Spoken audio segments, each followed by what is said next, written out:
Hello everyone. Assalamu alaikum and welcome to this session.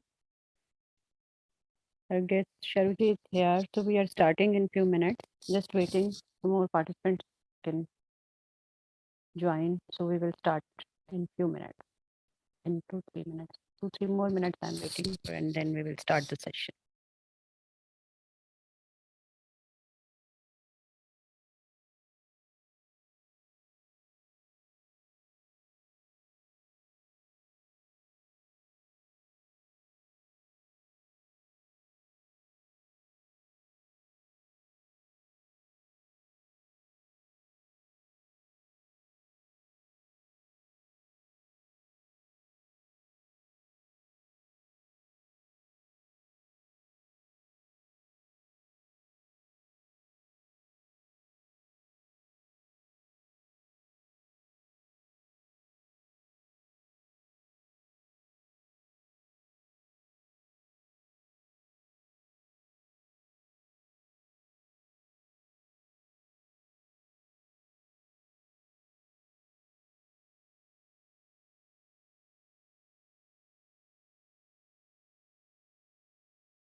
Hello Sharuji.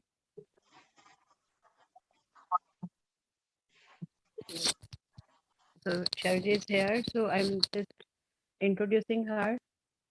Just few words for her from us. So meanwhile people will join. Just few words for her to introduce. Then she will share her experience and her journey with us. So Sharuji is a pyramid master who has been meditating since the age of 12. She was introduced to PSSM in 2015 and has been practicing and promoting meditation since then. She is a senior research fellow and doctoral research candidate at the Department of Philosophy, University of Delhi, and is working on the philosophy of meditation. She is also the editor-in-chief at MB Publishing House, a spiritual publishing house uh, started under the guidance of Patriji. She is a certified practicing philosophical counselor recognized by the American Philosophical Practitioners Association and a recipient of the Indian Philosophical Congress Medal. Her life took a big turn when she met Patriji and Master Palvi in 2016. She has written about her experiences of spirituality in the book of Spiritual Journey of a Pyramid Yogini, which she herself has translated into English, Hindi, and Spanish, and is available worldwide on Amazon. So these are the few words for you, Charity, and welcome, formal welcome for the session. Now over to you. You will share your journey and your experience and your discussion, meditation, everything. Now over to you. Thank you. Thank you so much, Elaji, for a very kind introduction. And thank you to everyone who has chosen to spend the next 1 hour with us because it's going to be full of learning and full of sharing. Today, I decided to not just share about my own journey. I did that actually last time when I had a session with Pakistan Masters. So this time I thought I would share a little bit about other masters as well. So today's topic is awaken the divine feminine. So awaken the divine feminine within. How does one do that? What is the divine feminine? Are there any examples of people who have done such a thing? Because usually what happens is when I go for these sessions to give talks and we pull out examples from say ancient histories, or we pull out examples of these gods and goddesses or other these big masters, and people always ask me, they say, I understand all this, but isn't there anybody close to our time period, close to our age, close to what we understand the world as right now? Isn't there a practical way to do all this that you're saying? Yes, we understand that Joan of Arc is a great master. Yes, we understand Rani Lakshmi Bai was a great master, but how do I do that practically in my own life? And how do I become a spiritual master in my own feminine power within my own life? So today's session, my dear friends, is going to be about that very thing. We are going to know more about people just like you and me who overcame their own personal life stories, own personal challenges, and they became a beacon of light and hope for everybody around. And that, in my opinion, in my understanding, is the true essence of awakening the divine feminine within. That you complete your swadharma. Swadharma is dharma directed to the self, duty directed to the self.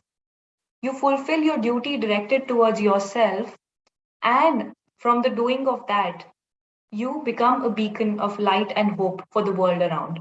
That is the essence of a woman. That is the essence of the divine feminine. And that is, my friends, what we are going to learn about today. So, before we begin this journey and before I begin my sharing, maybe we can start with 15 minutes of quick meditation just to gather all our energies together so that we can better assimilate what is going to be told in the session later. So for the next 15 minutes, Shailaji, with your permission, we'll have a Yes, quick meditation and then we'll start the session. fine. Okay. So everyone, I would request you to kindly, just cross your legs, clasp your hands, interlock your fingers, close your eyes, and if you're wearing spectacles like me, please remove them.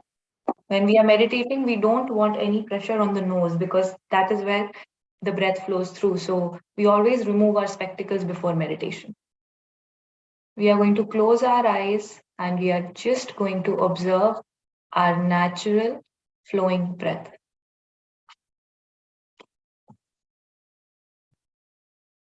Let there be no thought in your mind. If any thought does come across,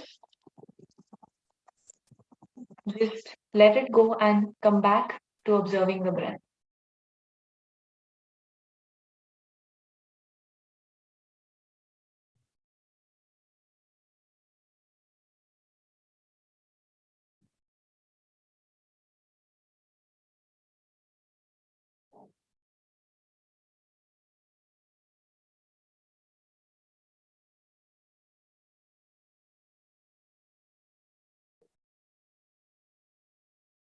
For the next 15 minutes, we are just going to observe our breath.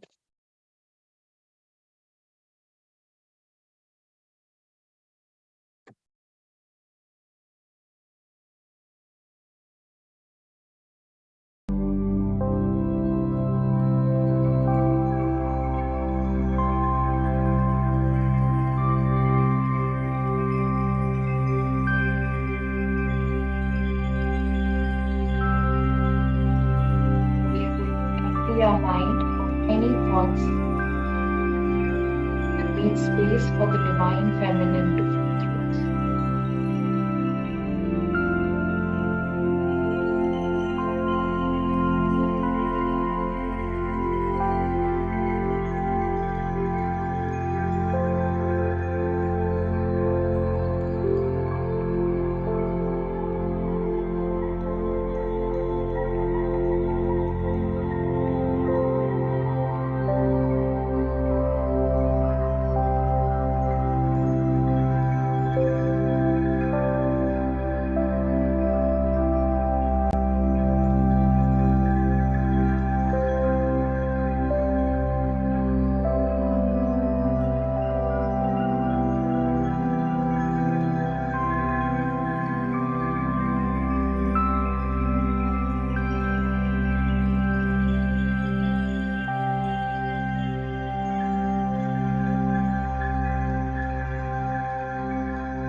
We will slowly rub our hands together and put them on our eyes for 5 seconds.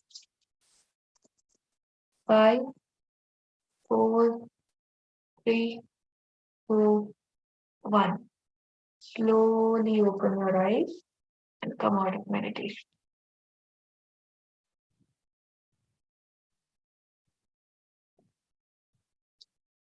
Welcome back, everyone. It was a very short but very powerful meditation session. Thank you to Yeah, everyone. it was powerful because I also felt the vibration in my body. It was so hot as well. Wonderful, wonderful. So, Shilpaji, I just want one confirmation from you. I was asked to present the session in English, but if you feel Yes. Hindi or Urdu is better, I can do either, whatever you No, no, English is comfortable for you. fine. English is fine, Charu. Great, lovely. Yeah. So, I have a presentation prepared. I'll just share that with you and then we'll start this beautiful session.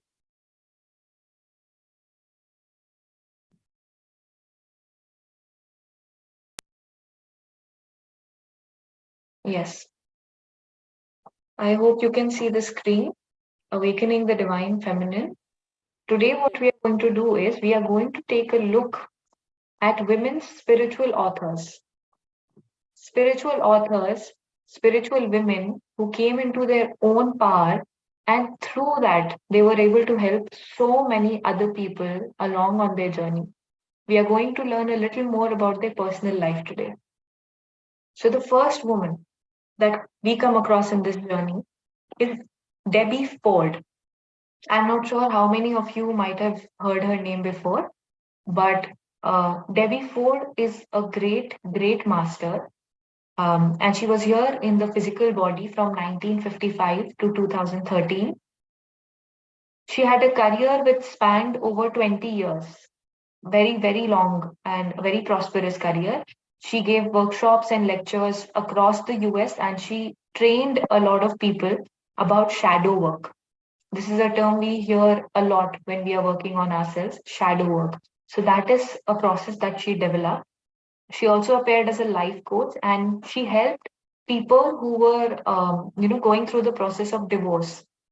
So to help other women, other people heal and learn through the process of divorce, she even has a book about that.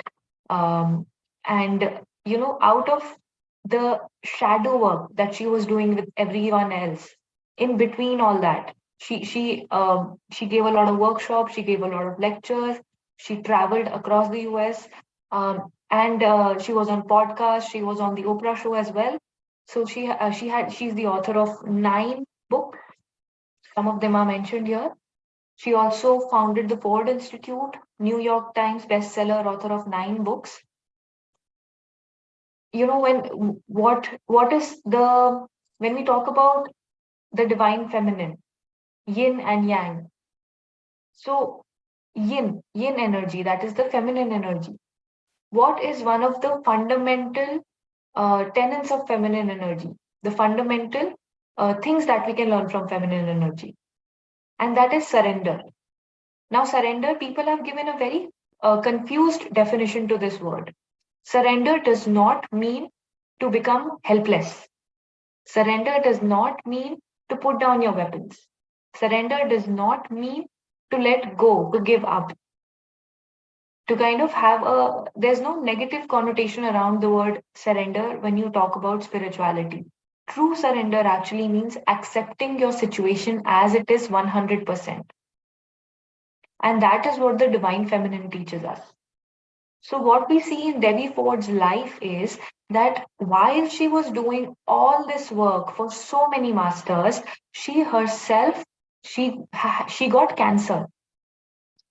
She got cancer, and while what I spoke about, before we started the meditation, I said that when we fulfill our duty to ourselves, only then can we spread that message of hope and love and light to the world. And that is exactly what happened in her life. While she was spreading this message, she received the news that she had cancer herself. And in the beginning, she could not believe it. She could not accept it. She was in denial. She was in denial about it for a long, long time. But then when she finally came to terms with it, she accepted it, she surrendered to it, and she started writing a book about it. That's when she was able to process all those emotions within herself. Her writing helped her process those emotions. Writing, my friends, is a very, very, very powerful tool because we can do all the spiritual work on ourselves that we like in our mind, but at the end, we are human and we need language at one level to be able to process what is going on inside us. Because we can go into denial about our own thoughts, about our own emotions, about our own feelings. But when we write it down and we put it on paper in front of us, there is no other way but to accept what you have written because you yourself have written it. Because there may be 1,000 things going on in your mind, but if the root cause of that is you are sad, let's say something is going on in your life and you are sad, but because of that sadness, what is exhibiting in your behavior? It's not just sadness that is exhibiting in your behavior. You will be angry at people, you will speak rudely to people, you will be curt to people, you will push people away. All sorts of things will come up in your behavior. But that may not be the cause of it. The cause may be something else, a deep seated, maybe a sadness about something, for example. So when you try and peel away those layers of your emotions slowly, one by one, that's when you accept what is happening with your own self. And that is what the journey is about. Total surrender. Total surrender means total acceptance about what is happening with you, what is going on with you. And when you process those emotions, that is when you can help other people. I want to share a video here from the Oprah show. So Debbie Ford, like I said, she had cancer and she was denial about it herself. How is it that writing her own book, writing about her own journey, putting her own journey into words, helped her and millions of other women around the world? It's a short 3-minute video. I want everyone to please watch it with attention. When you were asked to write a book on courage, when was that? That was about 3.5 years ago. About 3.5 years ago, before you went through this fire. Right. Yes. So you started out writing a book about courage, and in the writing of the book about courage, you weren't even talking about having cancer or dealing with cancer. No, and I still haven't written the intro to that book. Really? That's coming out in a couple of months because it's the one all about cancer. Yeah. But I literally, the timing was so magical because I'm ready to talk about it, Now. Right now. You weren't ready to talk about Not it when even you were 2 weeks ago. not even 2 weeks ago. Yeah. My publisher had asked me, will you talk about this? I think you need to bring the cancer out. And I said, okay. And then your producer called. I said, that is just too far out. Too far out. When you started writing the book about courage, you were in one place in space. That was before you literally were placed at death's door. What do you know now that you didn't know 3 years ago? That I knew nothing about courage. I thought because I was a shadow person, I knew everything about courage. Wow, I would just say what I would say I do say to myself, but what I would say to anybody facing any life challenge or disease, is that, that is courage to choose life, to keep looking at what's good or finding a friend or a family member. Cheryl Richardson used to send me texts every day, just believe that I believe. Because I would call, I'd call crying, I lost my faith. Me who felt so close to God, I felt like, I have been guided through every piece of work I've ever done. I feel really blessed with that gift that I get to give. And then to, feel like I don't want to give it and I don't believe there's anyone to protect me. And so, You lost your faith? I lost my faith. And every day, I remember writing about, that one day we just have to make it a choice. Yeah. We have to choose faith even if we don't feel or hold on to a friend who has faith that they believe in us. What was your lowest moment? My lowest moment was when I got home from the hospital. Still, I didn't know that they were thinking I was going to die.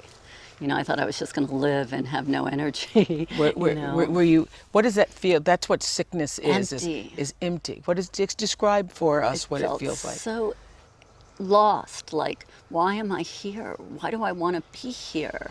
What am I doing if I'm not here to serve? Because since I was a little girl, I wanted to do something good. And so it just felt like I didn't belong anymore.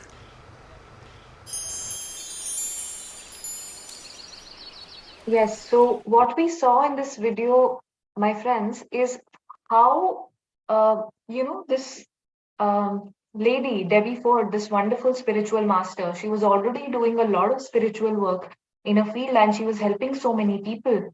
But when cancer struck her life, she was not able to accept it. She was not able to surrender to it. And in doing so, like she said in the video, she did not disclose it to people for a long time because she herself was in denial about it. And that somewhere restricted her healing. But then when she got a call from her, like she said, publisher, and they asked her to write a book about it, and they asked her to write a book about courage, that is when she discovered that that was the point where she was lacking. And in writing that book, this interview was held just before she started writing the book, like she said. So when she started writing the book, when she even conceptualized that book, that is when that feeling of courage, that concept of courage, actually came face to face with her in her life. And she had to stop everything that she was doing and look at herself in the mirror. And she had to make that choice. And what was the choice she made? She said she chose faith. And what do we have faith in? We have faith that, when we are talking about in spiritual terms, we have faith in our own self. We have a faith that there is our higher self that is overlooking us. We have faith on all the masters, all the angels, all the archangels, everyone who's working with us, all the masters who are there working with us. And in the end, through that faith, she was able to overcome her journey. And she battled with cancer for 11 years, but along the way, uh, when she discovered and she rediscovered, I would rather say, this courage within her, she was able to help so many people. And she lived to the age of 57, and she died of cancer very recently in 2013. But having passed on that light, having passed on that hope to other people around, that writing and processing your emotions through writing can really help you through anything in life. So this was an example of how writing and how authoring a book really helped this lady in doing that duty to herself, and through that she was able to fulfill her duty to others.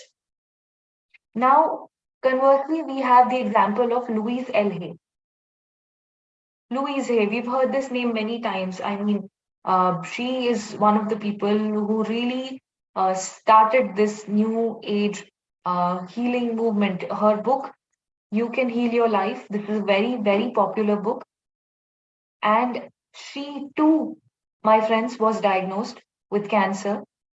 And not just that, she had a very, very turbulent childhood. She had a very turbulent personal life. The reason why I'm sharing all this with you, your friends, is because when we read these books, when we read these books by these masters, we usually think these masters are very high level people who, whose lives are all spring and summer and everything is flowing by. It's all breezy, it's all nice, it's all great. But when we go behind the book, when we go behind the words and we get to know the personal life of the author, that's when we interact with the energy. A book is not just, words on paper. A book is an author sharing their life journey with you.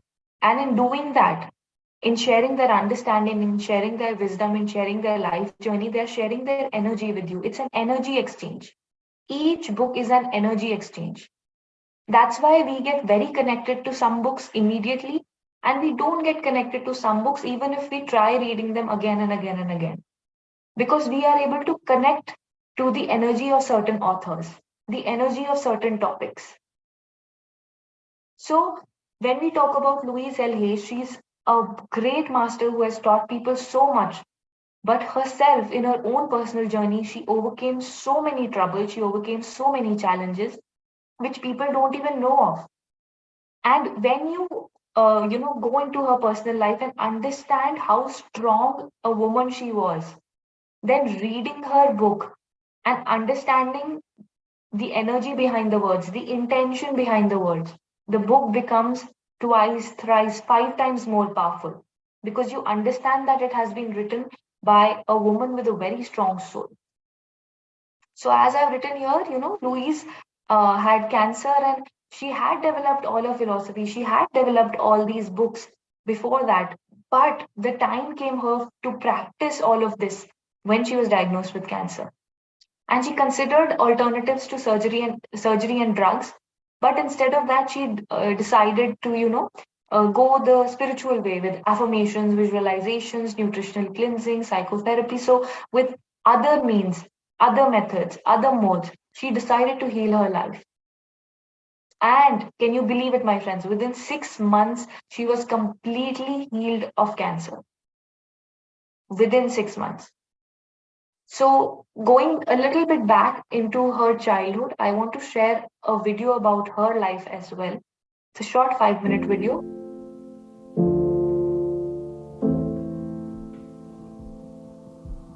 I had a very brutal childhood. I had sexual abuse. I had a lot of heavy things when I was very young. And so I grew up to be a person who didn't believe in myself and thought I was no good, thought I was worthless, and also having a lot of resentment and not realizing what I was thinking or what I was doing or how it was affecting my life.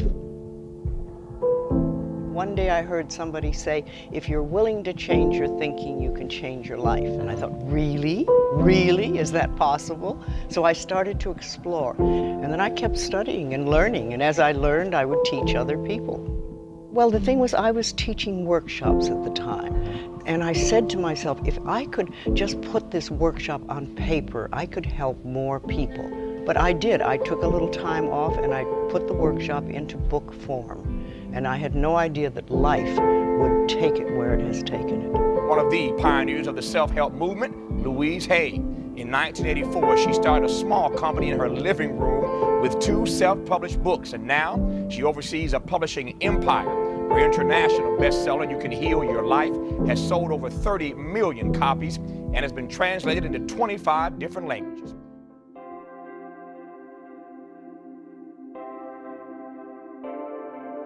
You say you have to start with beginning to love yourself. You hear a lot of that in the 80s, and what does that mean?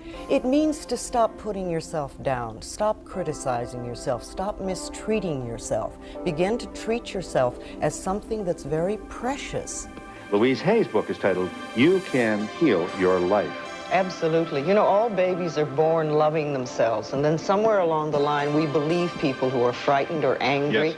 and we start to think that we're not good enough. And very often we mistreat ourselves because we don't feel we're good enough. What is this? What is affirmation? Affirmations are every statement you ever make, everything you say. But when you do an affirmation, it means you make a positive statement to create something you want in your life. That's why I like to teach people to love themselves, just to love and adore who you are. Does that work if you really Okay. aren't loving life so much? Yes, but you have to get there. And I think of affirmations as like planting seeds. You put the seed in the ground and give it a chance to grow. You say, I love you. You know, I wrote my first book, there was no self-help section in the bookstores. And now it's the fastest growing one in all the bookstores. What you think changed in the world that we live, or what changed inside of us that made it not crazy, but indeed rather commonplace? Yes, well, we learned that it was true. And I think that people started to practice and do simple little things that made their life, improve the quality of their life, as I call it. How many people have never done mirror work? All right, well, you're in for an interesting experience. The reason I like mirrors so much is that they really move you through stuck places because they reflect to you almost instantly what your beliefs are that are against you.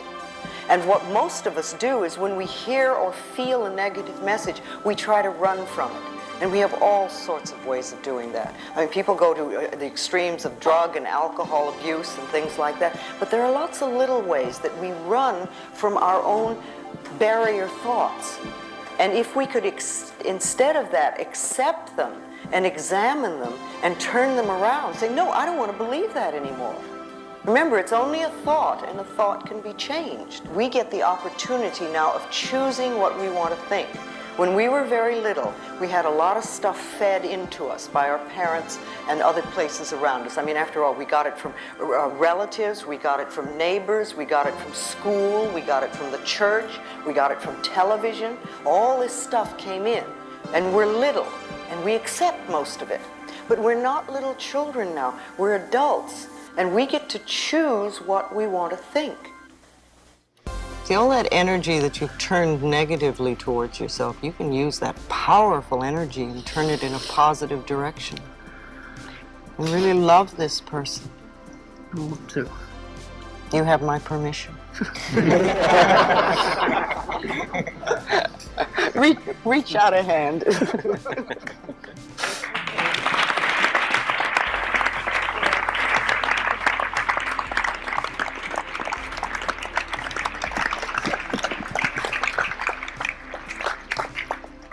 We all have pain of one sort or another.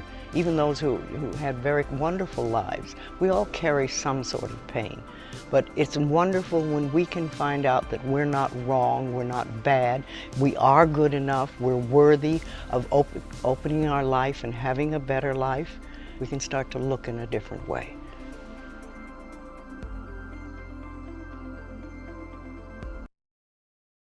So we saw in that very short but powerful video, my friends, a little bit of the personal journey of Louise Hay. Now, as she spoke, in the video, as it was told in the video, she went through childhood sexual abuse. Her mother had remarried and her stepfather was abusive towards her. After that, she even dropped out of school and she became pregnant when she was 16. And she gave her baby up for adoption because she was 16 and she could not take care of the baby. Then she went to the city to, earn money, take care of herself. Over there, she fell in love with someone, they married, but again, 14 years into the marriage, her husband left her for someone else, and she was devastated. And, she even developed cervical cancer. And that's when she realized that all that pain, that sadness, that regret, that frustration, that anger that she had stored inside her since she was 5 years old resulted in her developing that cervical cancer. And that's when she came across this concept of you can heal your life through positive affirmations. You can heal your, and that, every disease has a metaphysical source to it. And that knowledge, which she found in her own personal experience, she shared with the world. And her book has, I believe, close to 40 million copies sold now. So millions, literally millions of people around the world have benefited from her learning, from her life, from her experience. And as we saw in the video, she started her publishing company from her living room. And from there to this entire empire, from where so many other authors, so many other books are coming out, and we all are reading them, and we all are getting enlightened and uplifted.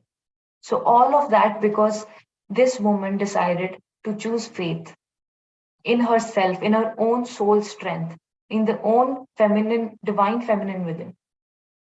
She chose to have that faith in herself, and because of that, it was not easy. It was, of course, not easy. But one by one, day by day, step by step, she kept moving ahead on that ladder of self development. And she said in the video, back in her day, bookstores did not even have a self help section. Can you imagine? And at that time, she was that visionary that she decided to write this book nevertheless. She didn't care if bookstores didn't have a self help section. She decided to write it and create the self help section. So, this is the strong, powerful woman, Louise L. Hay, from whose life we can learn so much. We can learn so much. This other master that I quickly want to go through, Khurshid Bhavnagri, 1925 to 2007. Again, recently deceased master. I believe many of you might be familiar with the book, The Laws of the Spirit World. What happened with her was, in the previous two cases, we saw that these women suffered from physical ailments. Now, we see in this case that this woman suffered an emotional loss. What happened with Khorshid Bhavnagriji is that she lost her two sons, Vispi and Ratu, in a motorbike accident suddenly and overnight. Due to the accidental death of the sons, her life turned upside down, and she became so emotionally distraught that she did not understand what to do. She grieved a lot, and she even sought the help of a medium, through which the sons reached out to the parents, and she spoke to the spirits of the sun. And later, through her own spiritual practice, she understood that she can even communicate with her sons herself, because spirits are always in communion with each other. And she started communicating with the souls of her departed sons, and the souls of her sons told her the laws of the spirit world, the laws on which the spirit world operates. And through that understanding, she wrote this book. And now, so many of us, again, it's a bestseller book. So many of us have read this book. But if at that moment, if Khorshid Bhavnagriji would have, kind of given up hope, and she would have just been in her grief, if she would have just not decided to get out of that depressive state she was going through, imagine overnight, two young men, your young sons, you lose them. So, of course, it was a very difficult time, but she kept going on. She understood what was the purpose behind this situation, that in the pre birth planning, her sons and she had designed for themselves. And through that, she was able to help so many other women in the world. Dolores Cannon, again, a wonderful master. I suggest all these masters that I'm talking about, my friends, are masters that Patriji has recommended. So you can read their books. They are wonderful books, wonderful spiritual masters from across the world. So one of them is Dolores Cannon, who was alive from 1931 to 2014. Again, she has written many, many books. Now, in all the previous cases, we saw that there was some sort of tragedy through which the women overcame and found their divine feminine within. Now, there might be many of you attending this talk, or many other people in our lives who may say, I understand all that, but I don't have a tragedy in my life. What do I do? Or is it that only people who overcome tragedy and loss, who become spiritual masters, who get this kind of epiphanies, this kind of strength? Is that what it means? Is that what it takes to awaken the divine feminine? And to that, I say, no, not at all. Because I specifically included this example here because Dolores Cannon, as you can see here, she's an American hypnotist and she's a published author of 17 books. And she has taken a lot of past life regression sessions. She has written wonderful books. And there was nothing wrong as such in her life. She, in fact, spent 20 years as a military wife. So she was the wife of a naval officer in the US, and she used to travel around with him wherever his posting would be there. So for 20 years, her life was picture perfect. There was nothing wrong with it. She was just living a normal, usual life like many of us. She was the wife of a military officer, and that was it.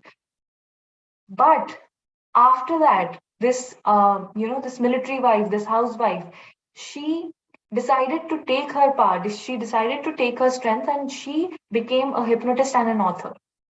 So she did not have any tragedy in her life which forced her to take this action. But one day, what happened was she had gone with her husband to his workplace, and in the military, they were kind of helping somebody cope with PTSD through the means of hypnotism. And she saw that process, and she became so interested in that because the person who was undergoing the session, the PTSD hypnotism session, they they went so far into the hypnotism that they started sharing about their past life. And Dolores Cannon got really interested. She said, "Really, can that happen?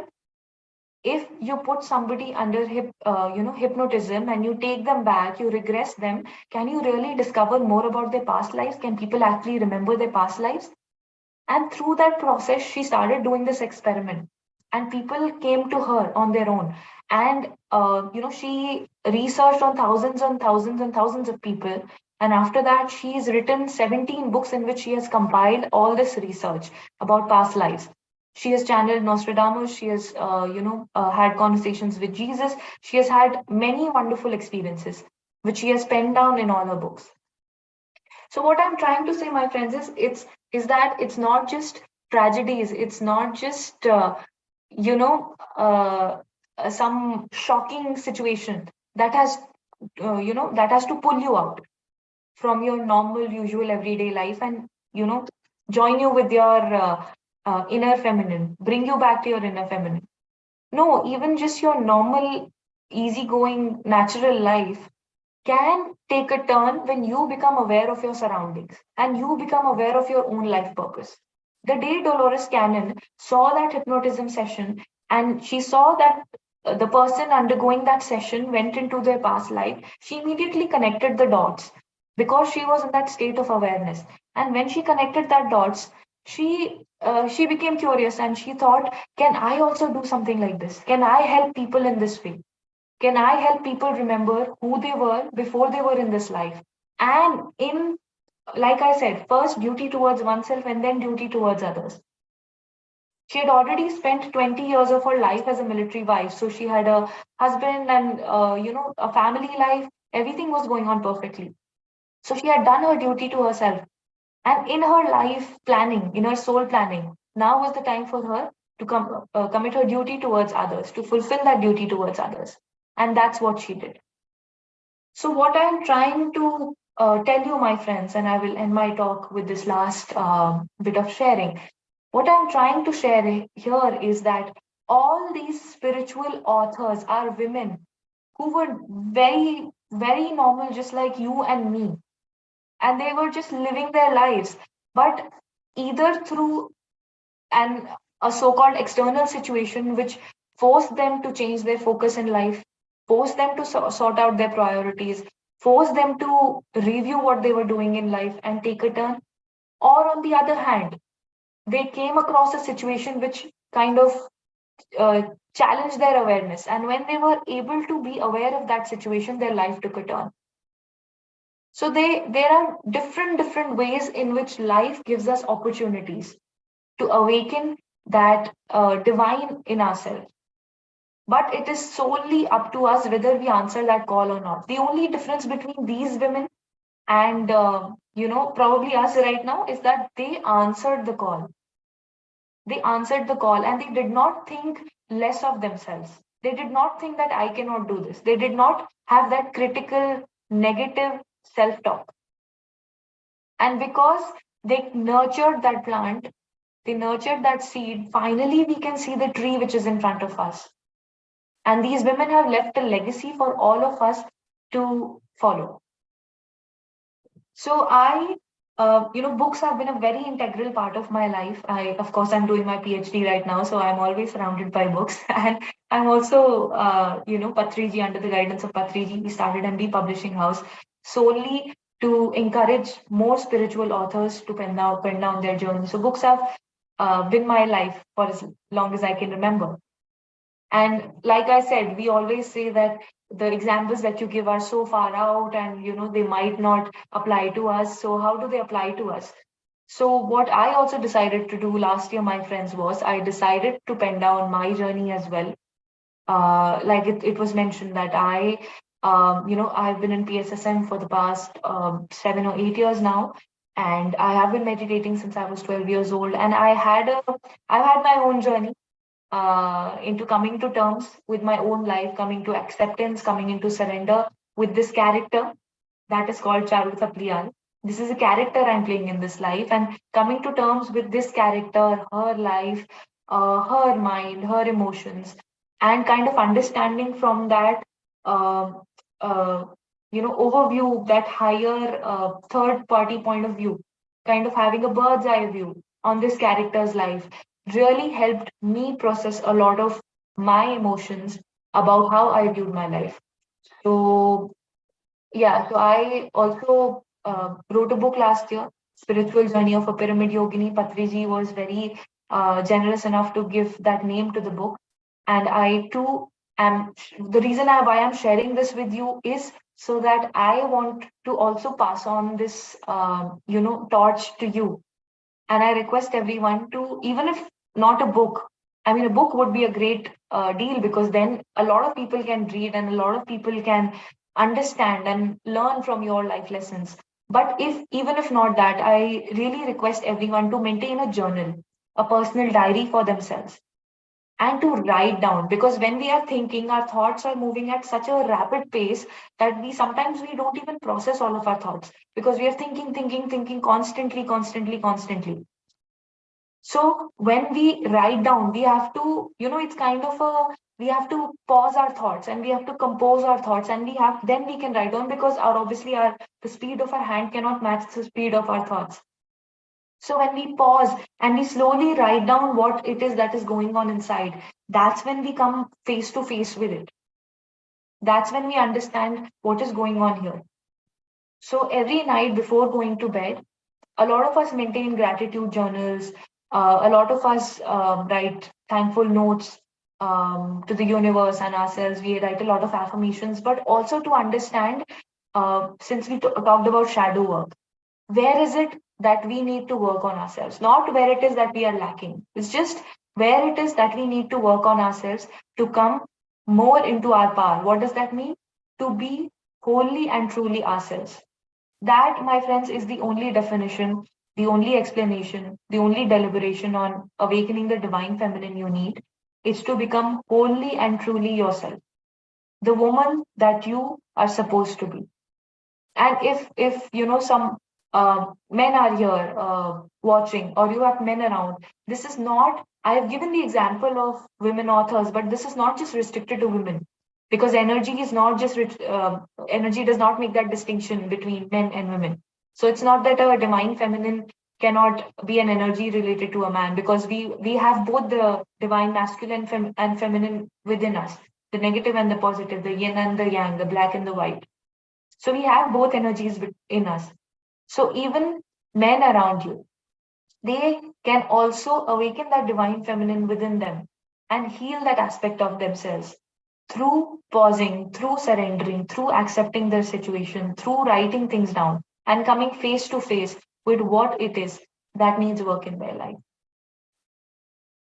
So this was a very short presentation on these dynamic women who have given so much to me and everybody around, and I wanted to share that with you.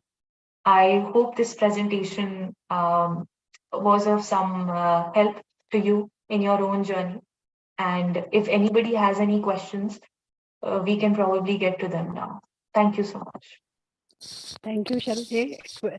It was really very good and very motivational as well. So we were lost in the stories as well in the presentation. So anyone has the question? If anyone, please raise hand if you want to discuss or you want to share something and you want to ask something. Yeah, actually, I had a lot more prepared, but due to the paucity of time, because really, if you look at the stories of these women, I request everyone to go back after the session and go to these women's websites and go on YouTube and look at their stories. They are so inspirational, they are so motivational. And like I said, it's not coming from some far off era. These are not some women who were there centuries before us. No, they were here, right here, and they are of our times, and to see their story is really very motivating for everyone. So I Uh, request everyone Charu, to. I was just reading, like in your profile, it was written that you are doing research on philosophy of meditation. So it is so impressive as well. So I was so impressed that oh, she is doing something on meditation. So can you just tell us about this? What type of like it would be about the meditation, whole thing about the meditation, or it would be about something different? Right. I'll share that. Actually, that is very interesting. I'm glad you brought it up, because this will be the first thesis, the first research on the philosophy of meditation that will come out of the philosophy department. This is again something that did not exist before, but this is something that I wanted to take a chance on that, and the universe helped, and now we'll do that. And philosophy of meditation is going to be a legitimate, endeavor from our department. So I'm really grateful for that. But yes, what I'm working on right now is a text called Yog Vashisht. Yog Vashisht is a Sanskrit text, and it's very interesting because we have seen the story of Gautam Buddha, right? When Siddharth Gautam reached his teenage years, he suddenly had all these questions, existential crisis, and to kind of make sense of that existential crisis, he he went into meditation. He leaned towards spirituality, and that's how he got his answers. So we see a very similar pattern in the life of Ram as well in India. So when Prince Ram he was in his teenage years, he again reached this state, which all of us do at some point in our life, usually in our teenage years. So he again had these very similar questions. Why are we born? Why do we die? What is the purpose of life? Why am I here? Why should one dispense their duties if you have to die anyway? Is there any past life? Etc. etc. He had all these questions, and so his father asked they used to have a kul guru, a sage or a master who was in charge of the entire family, of guiding them on the spiritual path. So Vashisht was the name of his guru, and Yog Vashisht is basically Vashisht Muni telling Prince Ram about the importance of meditation and spirituality in one's life and understanding these metaphysical concepts. And he has done this through the means of stories, only through the means of stories. He has not given any lectures. He has not given any, he has not given any discourses. He has just told Ram some 60 odd stories. And through those stories, he has completely shifted his perspective so that we see that after, he comes out of it, he indeed takes up his ethical duties and responsibilities towards life, and he becomes a king. He does not leave everything and go away like Buddha did, but he became a king. He fulfilled his worldly responsibilities. So it was only because of the philosophy of meditation imparted to him by his teacher. So that is what I will be working on, the importance of a guru in imparting that philosophy of meditation to youngsters like Ram. Great, great. And do you think we have we all need some guru in our life? There should be. Uh, I would say yes. I mean, think about it. Leave spirituality. Think about it generally also. Why do we go to school? Mm-hmm. Why don't we just stay at home? And homeschooling is something, even though it's not popular, but it's something that exists. But why is it that we choose to go to school? Or why is it that we choose to go to a specific teacher? It's because that teacher has that expertise in that thing which we want to learn. So, for example, if I want to learn how to play the piano, I will not go to a teacher who is an expertise in horse riding. That won't make sense. Of So, course. so we need that particular person who has that expertise in that area through their own self experience, and that is a guru. That is it. If you look at guru is such a wonderful word. Sant Kabir has given a very wonderful explanation of this. Guru. So it basically means a dispeller of darkness, the one who provides the light. What, Mm-hmm. what is enlightenment? Enlightenment just means shining the light. And what do you shine the light on? You shine the light on darkness, right? So darkness is ignorance. So the one who shines that light of knowledge on our ignorance, that person is the guru.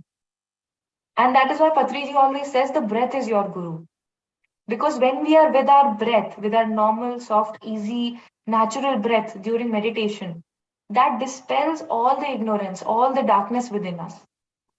So that is why first and foremost, Guru is our breath that is with us from the time we are born to the time we die. I mean, think about it. As long as the breath is there, our Guru is there with us. The breath, we are alive. The minute the Guru, this breath stops, we are not there anymore. Yes, the best guru ever with the life. Okay, Charuji, there is a question in the chat from Claire. She wanted to ask something about the. If you can read that, or should Uh, I? yeah, I'm not able to see the question. Please, you can read it. Yes, she said, "What kind of thing do you write in your diary? I would like to try it out." So she needs help what she should write in the diary. Claire Right. is here, I think. Yes. So thank you so much for your question, Claire. Um, a diary is a very personal and intimate space. So I won't even, I don't even like to tell people what to write in their diaries, because then you start to think of it in one particular, direction or a way. Some people don't even write in their diaries at all. Some people like to make doodles. Some people write to, some people like to write poetry. Some people like to write sentences in their diaries. So any which way you feel that you are comfortable in letting out what is going on with you, that is how you can start with your diary. Start getting comfortable with the process first, because we have become so far off from putting pen to paper. We haven't done that in so long that we have even become removed from the process.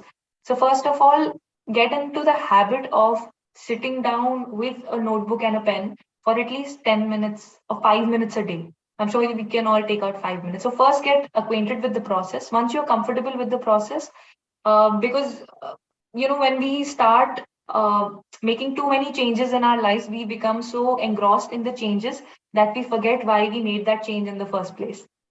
So minimize all the external noise. First, get acquainted with the process. When you become comfortable with the idea of having that personal space, that personal journal, then you can probably start writing about. What I like to personally do is I like to ruminate on my day. So, what went on during my day? Where were the areas, like I said, where I could have done better? Situations that I could have, been a better Charu in that way, or situations that I would like to work on tomorrow. So, if I know something is going to happen tomorrow, if I have an interview coming up, if I have something or the other coming up, which is, causing me to have some strong emotions within me, if I have a confrontation coming up with someone, or I have an important phone call coming up with someone, something or the if I have some kind of a challenge in my life which I know I have to face tomorrow, I kind of you give myself a pep talk. I write that down, and then what I like to do is I also like to read what I've written down, because like I said, through writing, when you're taking the time to put pen to paper, to put down your thoughts and words, that's when you realize, okay, why did I use this specific word instead of that? Why did I write this? Is this how I truly believe about myself? Is this what I truly think of myself? So when you read it from a third person's point of view, like imagine reading someone else's diary. Like we've all heard about Anne Frank's diary, right? So imagine reading it from a third person's point of view, and then you can understand what this person is going through, and then you can self coach or self tutor yourself to kind of overcome those situations one by one. This is a very long process and a journey. I'm talking about months that it may take, but at least, if you keep a diary for 21 days, you will get into the habit of it. And then the process will become smoother. And in fact, the diary yourself will tell you, your emotions yourself will tell you what is it that needs to come out. So keep a diary for 21 days. And yeah, please do let me know what happens after that. Do this experiment and let me know what works for you. Thank you for the detailed discussion about this. And Claire is saying that she's now fine with the answer. Thank you, Claire. And thank you, Charuji. I said Charuji. So I thought you, so I pronounced, I think, wrongly. It's Charuji. Charu. Yeah. Charu. Okay. Okay. Thank you very much for the session and for the all the discussions and all the presentation you have shared with us. So it was so good and so knowledgeable as well and so motivational as well. So thank you for the whole thing you have shared. And thank you all the participants for listening and sharing. Uh, thank you. Thank you so much. Thank you for inviting me here. Thank you all. Thank you for coming and thank you for your precious time. Anytime, anytime. Thank you. Okay. Bye. Bye bye. Bye bye.